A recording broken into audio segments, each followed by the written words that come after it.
खैर गल करते अगली वड्डी खबर की। करनाल दे विच महापंचायत दे लई किसान बजद नज़र आ रहे हैं। कल नूं महापंचायत करनाल दे विच सद्दी गई। उधर प्रशासन के वलों भी तैयारियां पूरीआं कीतीआं गईआं और धारा 144 लगा दी गई है, पर बावजूद इसके किसान बजद नज़र आ रहे हैं और महापंचायत के लिए कल का दिन मुकर्रर किया गया। गुरनाम चड़ूनी ने किसानों को अपील की कि कल सवेरे 10:30 बजे करनाल पहुंचण और वध तो वध जिहड़े किसान ने उत्थे इकट्ठे होण। तुहानूं दस दईए कि कुछ दिन पहला करनाल दे विच लाठी चार्ज विच जिहड़ी कार्रवाई ना होण नूं लैके सद्दी गई है महापंचायत। तां प्रशासन ने इस नूं लैके भी नाराज़गी जाहिर की और धारा 144 पूरे करनाल दे विच लगा दी गई और कहा गया कि जे कोई ला एंड ऑर्डर नूं खराब करेगा, भावें कोई भी होवे, उसके खिलाफ सख्ती वरती जाएगी। तां करनाल दे विच पुलिस दे वल्लों किसानां ते जो बीते दिन लाठी चार्ज किया गया सी उस दे विरोध दे विच जिहड़ा है रोस दे विच जिहड़ी कल नूं इह महापंचायत सद्दी गई और करनाल के SDM की एक वीडियो भी वायरल हुई सी जिस दे विच ओह कहते नज़र आ रहे सन कि जेकर कोई अगे वधदा है तां उसका सिर पाड़ दिता जाए। कांड हुआ था, लाठीचार्ज किया था और उसमें हमने अगले दिन पंचायत की थी, मीटिंग की थी और उसमें फैसला लिया था 7 तारीख को बड़ी पंचायत करने का और उसके बाद DC दफ्तर का घेराव करने का। तो उसके लिए कल हमने इकट्ठे होना है। कल 7 तारीख है और करनाल अनाज मंडी में इकट्ठे होंगे। कल 10 बजे का टाइम है, तो सभी भाई 10 बजे ज़्यादा से ज़्यादा अनाज मंडी करनाल में पहुँचें।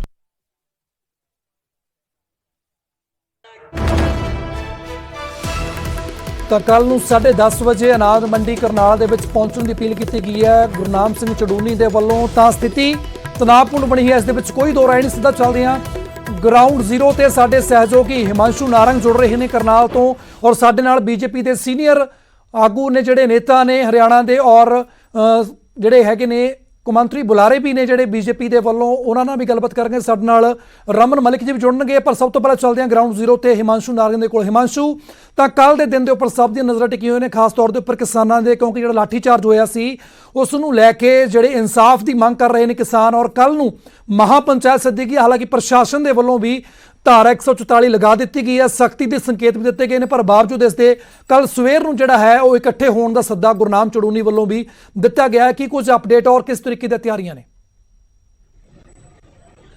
फिलहाल सबसे बड़ा अपडेट ये है कि गुरनाम सिंह चड़ूनी जिला सचिवालय तमाम किसान नेताओं के साथ पहुंचे हैं और जिला प्रशासन के साथ बातचीत चल रही है, बैठक चल रही है कि किस तरीके से अगर बीच में कोई समझौता होता है तो उस समझौते को कर लिया जाए, वो महापंचायत रद्द कर दी जाए या महापंचायत बुला ली जाए, लेकिन जिला सचिवालय का घेराव ना हो। इस समय हम जिला सचिवालय में ही खड़े हैं, कल यहीं का घेराव होना है और पिछले 15-20 मिनट पहले लगातार यहां पर जो करनाल के SP हैं, साथ ही साथ जो कैथल के SP हैं और जो यहां पर मीटिंग कर रहे हैं।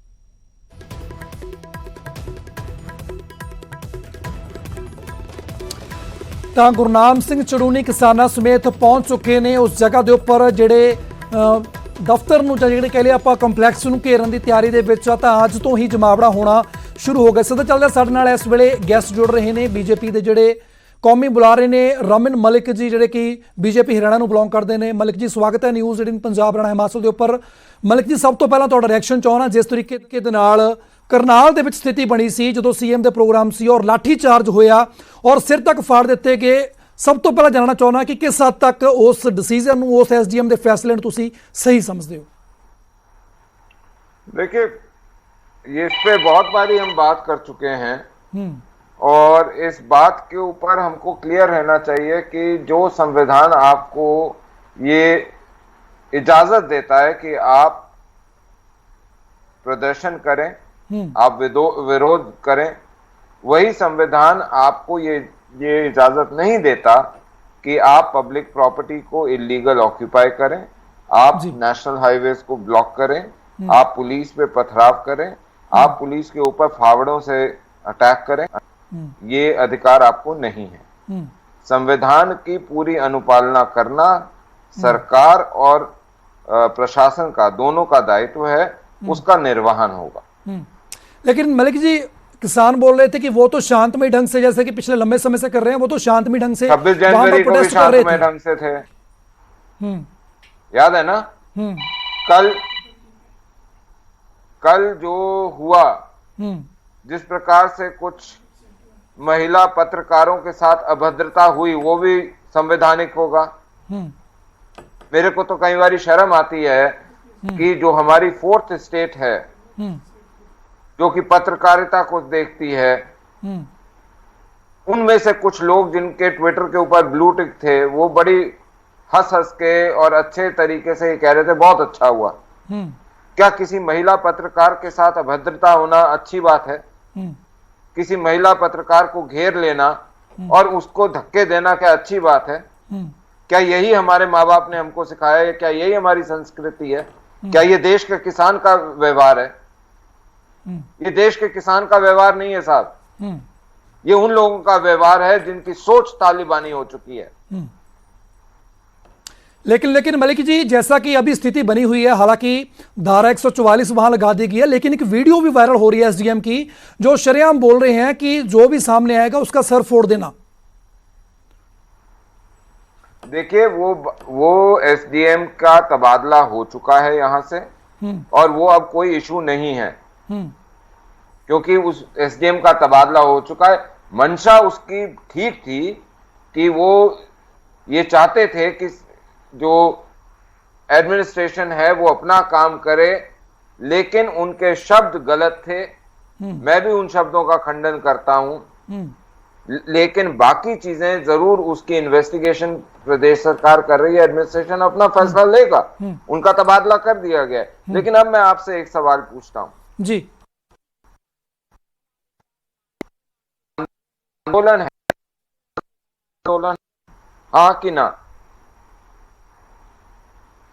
आपसे ये सवाल है कि आज तक जितनी बारी भी हमने बात करी होगी, या आपके पास किसान नेता आए होंगे या विपक्ष के लोग आए होंगे, उन्होंने हमेशा इसको किसान आंदोलन बोला है ना जी। तो क्या किसान आंदोलन के अंदर सीएए कहां से आ गया साहब? एनआरसी जो कानून नहीं है वो कहां से आ गया? 35 कहां से आ गई? 370 कहां से आ गया? डिमोनेटाइजेशन कहां से आ गया? उसके अंदर जो नहीं, मलिक साहब कितना कहते, मलिक साहब आपको भी ये बात लग रही है कहीं ना कहीं बीजेपी जो सरकार है, केंद्र सरकार है, वो कहीं ना कहीं किसानों को सही ढंग से समझा नहीं पा रही, और इसीलिए किसान पहले दिन से क्लियर कर रहे हैं कि जब तक ये तीन खेती कानून वापस नहीं ले जाएंगे वो प्रोटेस्ट करते रहेंगे। सुनिए सर, मेरा भारत महान, इन सब में से सिर्फ 10 से 15% किसान, बाकी सारे बेईमान। गाड़ियों में भर के राजनीतिक कार्यकर्ता मुजफ्फरनगर पहुंचते हैं, और ये राजनीतिक कार्यकर्ता ही वहां बैठे हुए हैं। इसमें 10-15% किसान होंगे हद से हद, वो भोले किसान जिनको किसी ना किसी दबाव में किसी ना किसी तरीके से लेकर आया गया है। बाकी सब ये आड़तियों के यार हैं। चरूनी खुद एक आड़ती है। राकेश टिकैत आज तक ये बोलता क्यों नहीं है कि उसकी इनकम टैक्स जो होना चाहिए, जो आय होती है, उसमें किसानी की कितनी आय है, और बाकी इतना सारा धन सम्राट है जो बनाया हुआ है, वो कहां से आया?